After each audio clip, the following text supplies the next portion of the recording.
Hello, welcome back to my channel. So, welcome back as well to Marvel Cinematic Saturdays. Uh, this week was Thor, The Dark World, Thor 2. Uh, one of the less popular Thor movies, or one of the less well received MCU films. Um, it was definitely a weaker installment. To start with, Malekith as the villain. What a crappy take on Malekith. Malekith was introduced in the absolutely legendary Walt Simonson run on Thor, the the definitive Thor run. Malekith was introduced there, and he's never he's not one of my favorite villains or anything like that. Uh, his whole thing is basically loving war and murder and stuff. I find him a little bit boring because of that. He just doesn't really have particularly interesting motivations. He just wants. He just likes death. He just likes people dying, and it's never really been one of my favorite traits in villains. Um,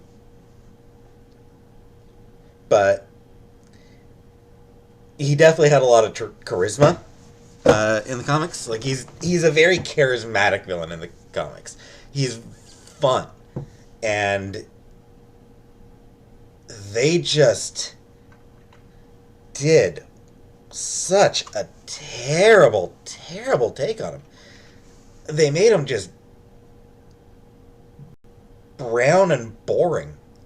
Like in the comics, half his face is blue, like a fairly bright blue, and his armor is colorful and shiny. And then for this, they just went, no, let's take away all the color. We'll just make him goddamn mud. He just looks like mud, and it's just impossible to find him the least bit interesting as a result of that. Um, yeah, his motivation's somewhat similar in that he wants death. It's just he thinks, but less charming, less interesting about it. And I don't know, it's just a really, really, really bad take on Malekith that just makes the character that I feel like the visual design of Malekith in this movie is a perfect encapsulation of what I hate about superhero movies. Or about so many superhero movies, at least. Because, like I said, comic Malekith, he's colorful. Uh, you know, created in the 80s, so there's, primary colors. Um, but, he's visually interesting. Uh, he's got, fairly bright aesthetics for a villain and all that. And then, because it's a movie, they just go, no, no, no, no, no, no, no. We can't have bright colors in a superhero movie. Let's just take away all that color and just make them mud. Just brown and listless and just mud. And I hate that. You're doing a goddamn comic book movie. Take inspiration from the colors of these comics, okay? Like, it just infuriates me that they'll take some of the. I mean, like they'll go with like the character designs are usually based on comic book designs and all that, so they try to go with try to get some of those looks. Um,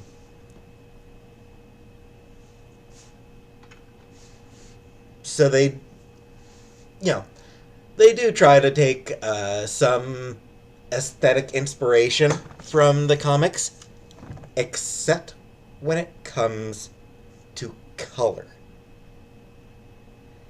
It's like they're just reading like the black and white versions of these comics. Uh, and missing out on the fact that a huge part of the visual appeal for the comics, a big part of the storytelling for a lot of comics, not just superhero comics, but comics in general, as a visual medium, color matters. Color is a big part of the storytelling, and Thor 2 Dark World, it's a perfect encapsulation of how so many superhero movies, so many comic movies just refuse to incorporate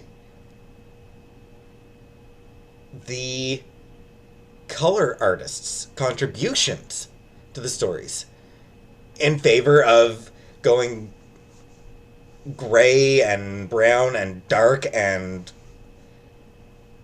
like give us some friggin' light and color and brightness and let us see a comic book on screen, okay? Some movies have been better at than others, and in Marvel Studios' credit, they have, for the most part, been better at it than they started. They have improved in that sense, but even now, I mean, even later on, they still, yeah, even with like Infinity War and Endgame, they still had some of the, they still washed out a lot of colors. Anyway, yeah, so that's kind of a lot to jump on right before even getting into the story. But yeah, beyond that, I like the early usage of the Stone Man from Saturn. Very first Thor villain. The very first villains Thor fought were these stone men from Saturn. Um, yeah, those were like the first Thor comic book. Uh, yeah, it was weird. But yeah, that was a really good homage. I like that showing up.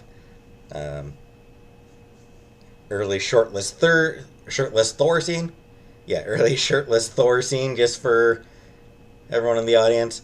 There's a little bit of Thor Sif ship teasing, relationship teasing. They have had a complicated relationship in the comics. Uh, Early on, obviously, Jane Foster was Thor's early love interest in the comics. Uh, at one point, Thor did get permission to take Jane to see Asgard. Uh, she couldn't handle it, so her memory was wiped, and she was sent back to Earth. Uh, Basically, the whole thing was Odin's way of saying, "You're a god. She's immortal. There are reasons it won't work." Um, and at that point, after that, Sif became Thor's primary love interest for a while. But it's and funnily enough, Jane Foster would show up occasionally as a supporting character now and then throughout in various runs, but for a long, long time, she was pretty much out of the comics at that point. There was a brief period where she and Sif were merged. Um,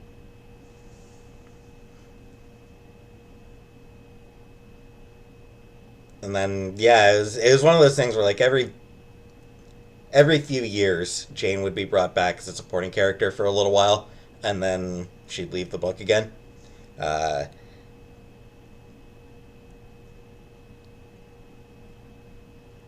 Seldom as a romantic interest, though. For all that, like, Jane's treated as, like, his biggest love interest, she was his first love interest in the comics, but Sif is arguably his most prominent love interest, his main romantic interest throughout the years, throughout the decades. Though again, there have been plenty of others. Anyway, so yeah, they teased that relationship a little. It's obviously that didn't happen. Um,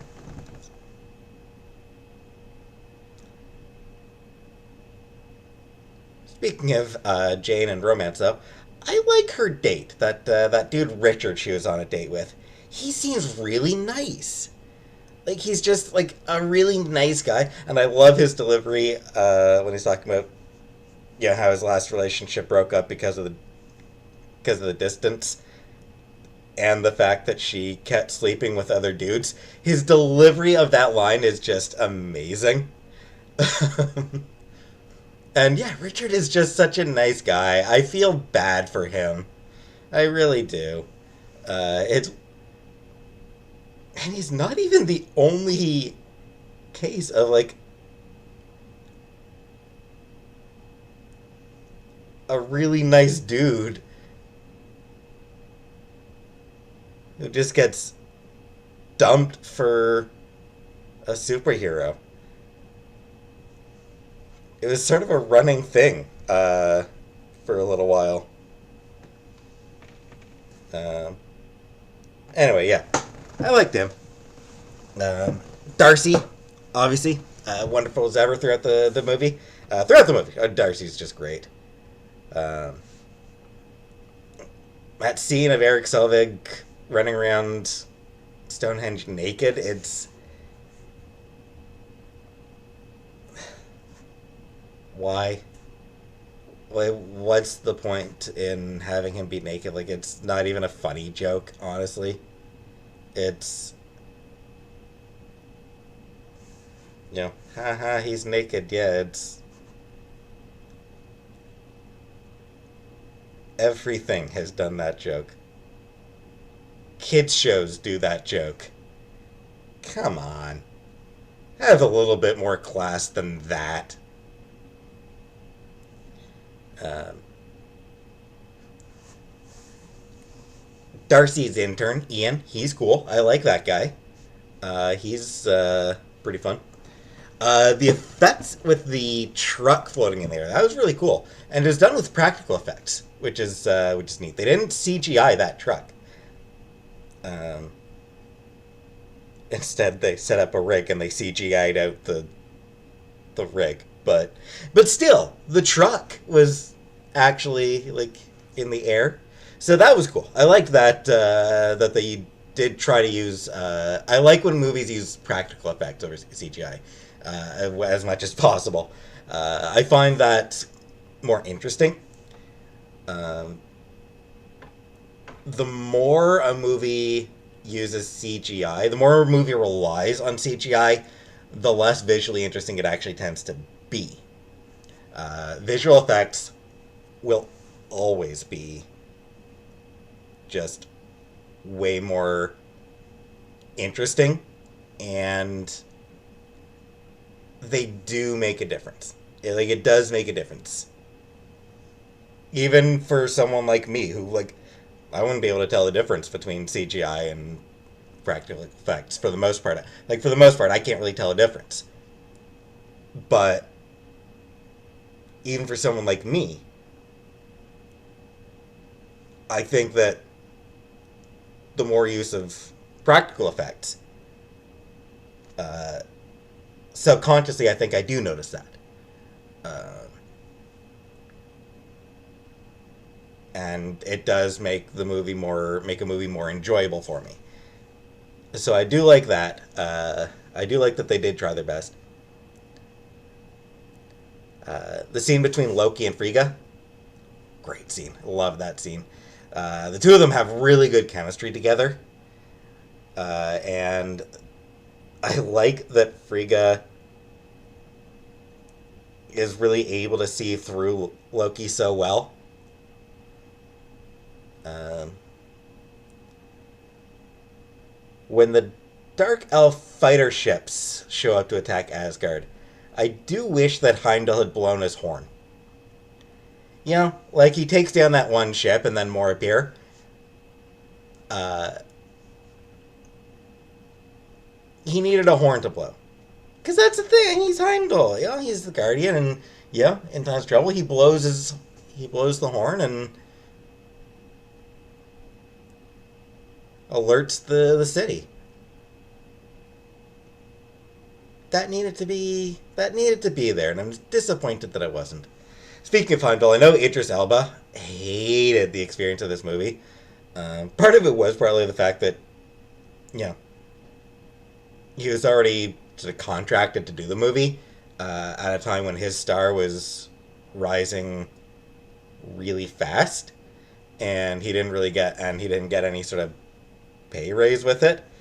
Uh, but I think more to the point is just he had a miserable experience making the movie, and apparently so did quite a few other people, including the director, Alan Taylor. He had a miserable time because of the Marvel Studios just pushing a lot of influence. Um,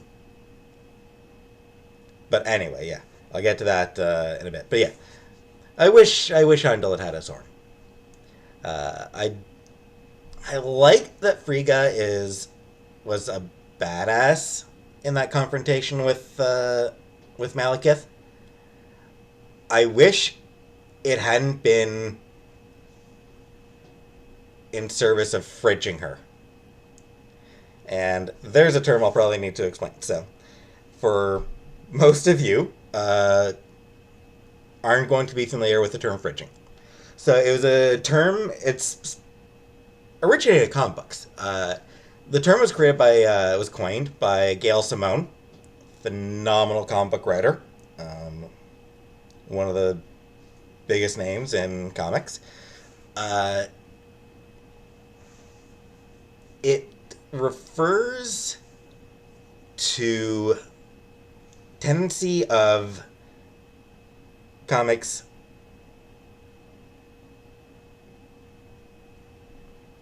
injuring or killing or otherwise causing suffering to female characters in the name of, you know, in order to provoke a response from male characters, from male protagonists. The most what the term was coined for came from a Green Lantern comic where that particular Green Lantern's girlfriend, like got home and found his girlfriend literally stuffed in into the fridge, stuffed in the refrigerator, which is where, you know, it became sort of Gail Simone sort of grabbed that as a term, stuffed in the refrigerator.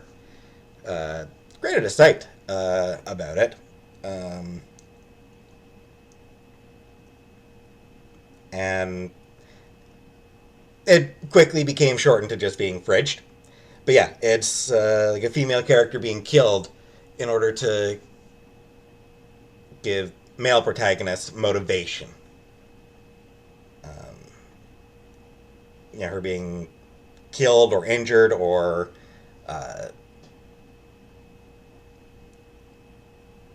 any other sort of suffering that is not really about her, but is about how the man reacts to what is done to her.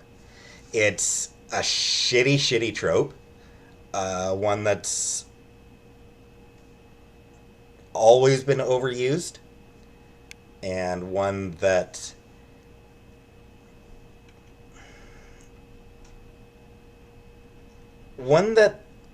the Marvel Cinematic Universe hasn't been as bad with as it could have been. It definitely could have been way worse about it. Um, I'll give credit to the Iron Man movies. The first two, at least, never tried to use, never tried to hurt Pepper in order to motivate Tony. Um, the third one did a little bit, but not too much. And yeah, for the most part, the MCU isn't really bad about fridging women characters, but Frigga's death in Thor 2, pretty much the definition of a fridging. Yes, she had some agency in it. Like, it was something where, she wasn't just some wilting flower. She, was going into combat herself and died as a result of her own, or not as a result, but, she had some say in what was going on. But even so, it was just a classic fridging. It wasn't about her, it was about Thor, Odin, and Loki. It was about how they react to it. Thor and Loki in particular.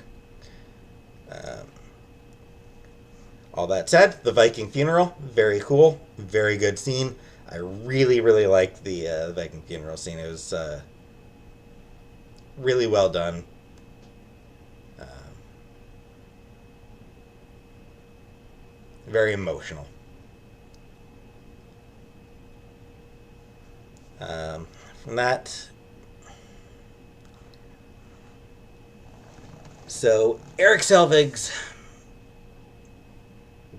being sent to a mental hospital. First of all, Stan Lee cameo. Yay! Stan Lee cameo in the mental hospital. But again, Eric Selvig, really bad treatment. Not just in terms of this is disrespectful to his character. There is a certain ableism to how it's handled. His mental health is treated as, like, him being mentally unhealthy is treated as a joke, which is some ableist nonsense. And later on, like you said, there's a moment where he throws out a bunch of medication. No, that's terrible. That is a terrible, terrible, terrible message to send to the audience. Like, it's gross that they just have him throw out prescription medicine. If he's mentally unhealthy, which they make clear he is not mentally stable, and they justify his instability by having him point out that he had a god in his head, so he has reason for being mentally unhealthy, for being mentally ill, and then he just throws don't make him, have him keep the medication, have him stay committed to staying on the medication so that he can try to balance his brain. It is such ableist bullshit. And yes, I'm aware that I am saying this as someone who made the really bad decision of coming off his own medication. I'm aware that it's a terrible decision.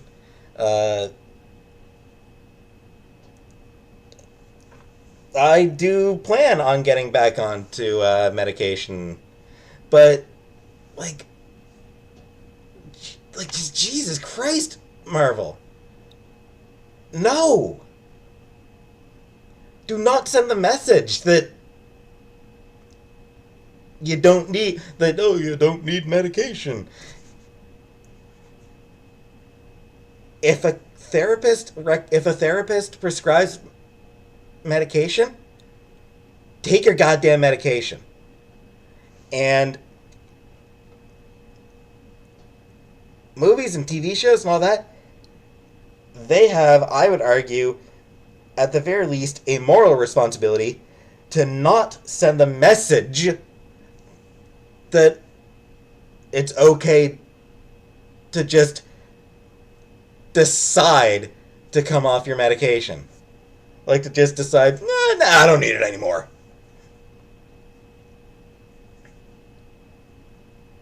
It is disgusting whenever a show or movie does that.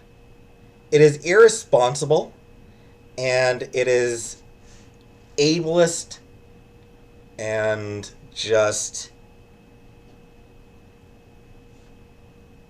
gross. So, the way that Eric Selvig was handled in this movie is just, like, you know, they were going for comedic relief, and instead they just went with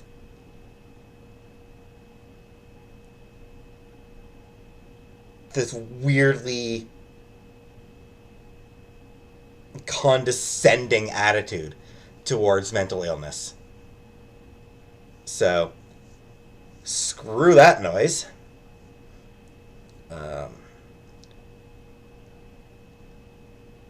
Much better is Thor visiting Loki in a cell. Good scene. I really like how that was handled. And the palace escape, really good. I like the moment of Chris Evans as Loki as Captain America. That was really fun. That was a great cameo from Chris Evans. You could tell that he was just having a blast. And yeah, it's fun when actors have fun. Is sort of my view on it. Like, when you can tell that the people on the screen are enjoying what they're doing, it makes the movie more enjoyable. And then yeah, the whole escape is good. It's some good action. I like Fandral getting to pull out his Errol Flynn when he sort of grabs the rope and swings off the boat onto another one by a rope. That's a really fun moment. Fandral, of course, the character from the comics, was based on Errol Flynn. Like, just directly, like, he was just an absolute direct homage to Errol Flynn. So it's fun when we get to see him pull out his inner Flynn in the movies. The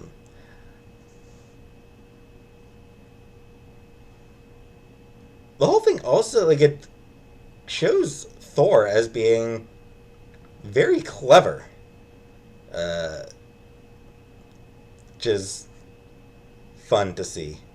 And I do like that his plan ultimately hinges on Loki being a treacherous bastard. It's like everyone expects Loki to betray him, so hey, let's just play it a type. It's a good plan. It's an interesting plan, and when Loki's death is very poignant scene, which apparently was actually intended to be his death. Loki was actually intended to die there. The issue is test audiences didn't believe it. They just test audiences were like, no, he's still alive. Which, can you blame them? Uh,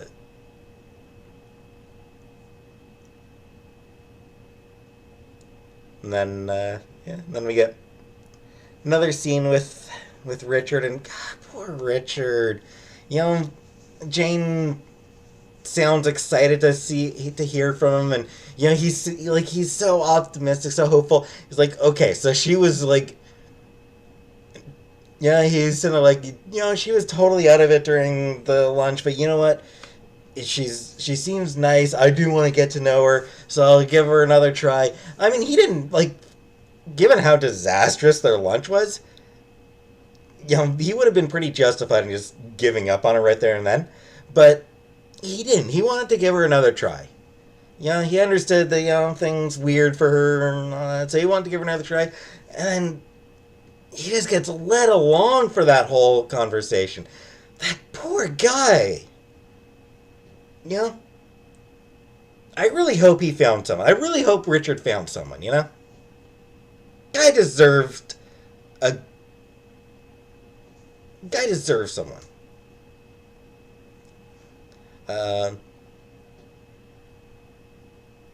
Little moment of Thor hanging Mjolnir on a coat hanger was strangely cute. It's just such a small moment, but it was just cute in a weird way. And then the big battle against Malekith. One question that popped up during that fight against Malekith, with everything being popped around from one dimension to another. Do you think auto insurance would cover car being lost in another dimension?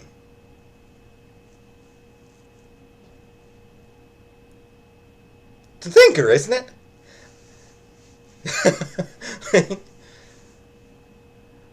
On the other hand, I suppose the whole, that entire thing, literal act of God. So, most insurance policies do have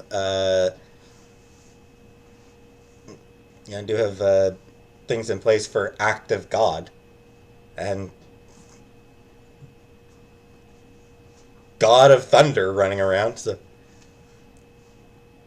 Thor hopping on the train was a cute scene as well, and the whole final battle. It was fun. It was an enjoyable enough final battle. At the end, when Thor is talking to Odin, and then it turns out that Odin was Loki in disguise.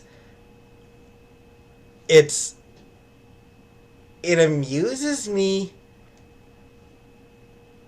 that Loki was being a good father to Thor. That whole scene plays out. Loki honestly kind of feels like he was a better father to Thor than Odin was in a lot of ways. And I hate to say it, but he was kind of treating Thor better than Odin often did. Loki's a good dad to Thor. And then we got the mid-credits shot at the Collector. The Collector! Yay! Being all weird and creepy. I like Benicio del Toro as the Collector. He was weird and creepy and uncomfortable.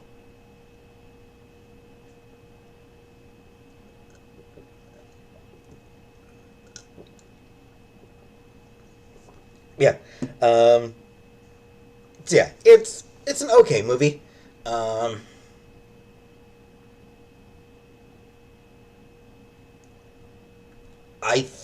I feel like it suffers from where it fell in terms of the MCU's, in terms of Marvel Studios' growth as a studio.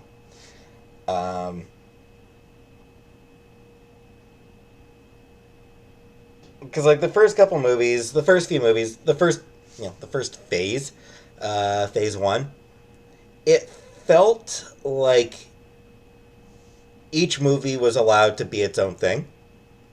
Um, there wasn't really any overarching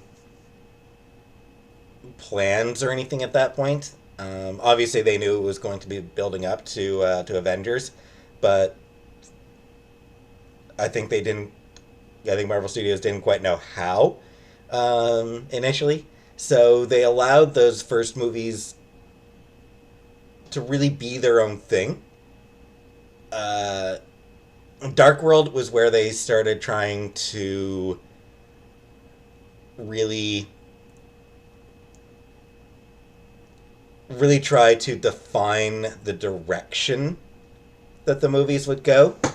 And I think Dark World was sort of the first time really trying to do that.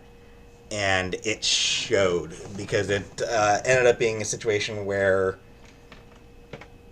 you could tell that there was a lot of studio involvement, that there was sort of too many cooks in the kitchen, so to speak. The director, Alan Taylor, uh, hated the experience. Like, he hated it just because of the fact that he had so many other people trying to tell him what needs to be in the movie, trying to force things in and everything. And he just, it was just a miserable experience for him. And a lot of the other people on the, a lot of other people in the film as well found it to be a miserable experience. Um, like I said, Idris Elba hated it. Um, Natalie Portman basically just left uh, the Marvel Studios at that point. Like, she, yeah, I mean, that was her, that film. She basically just quit being Jane Foster after that film. Um, and I'm convinced that the only reason I'm convinced that the only reason that Natalie Portman is coming back for the new Thor movie is because she heard how much fun the set of Thor Ragnarok was. Like, she's coming back because of Taika Waititi, not because she gives a shit about Marvel Studios, not because she gives a shit about the Jane Foster character. She's coming back because of Taika Waititi. I'm convinced of that. Um, and I'm convinced that the reason that she was gone for so long was because of Dark World just being shitty, just being a bad experience. Um, and I mean, um, oh, drawing a blank on the guy's name. Anthony Hopkins. I'm pretty sure. I'm pretty sure he talked about Dark World being not a great experience, and the way he just phoned it in for Ragnarok. I'm pretty sure Dark World just sort of left him utterly over the entire thing. Um, so yeah, it's one of those things where nobody seemed to be having, where a lot of people seem to not enjoy making the movie, and a lot of that does almost certainly come down to there being too many voices trying to direct it. Um, I'm not saying whether or not the movie would have been great if it had been just up to Alan Taylor himself, but I suspect it would have been better having that singular vision as opposed to having multiple people with different, not even different ideas, but with different goals, different motivations. You know, like Alan Taylor was trying to make a Thor movie. Marvel Studios was trying to make a film that was part of a larger cinematic universe. So they were trying to set up future movies. Um,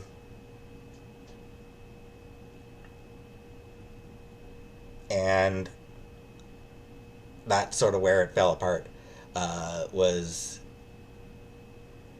the lack of a unified direction, I guess. Not even lack of a single direction, but lack of a unified direction. Um, so yeah, it did just make the movie less cohesive. You know, there was still some good about it. You know, the fight scenes were fun, and there were some good character scenes here and there. Um, some of the character uh, relationships were very nice, um, but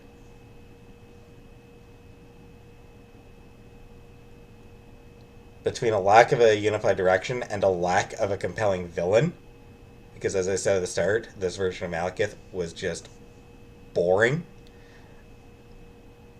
Yeah, it did leave it as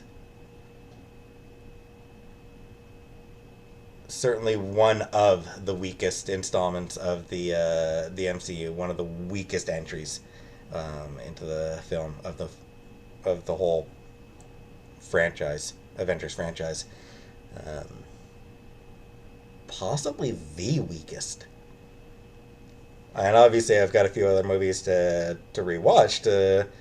And you know, it's possible I may change my overall opinion on what the weakest is.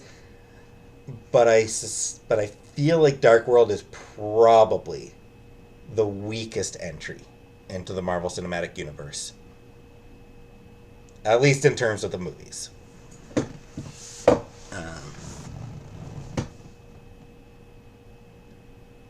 Yeah, so that's what I got for now. That's feels like I've said enough about Thor 2. Um,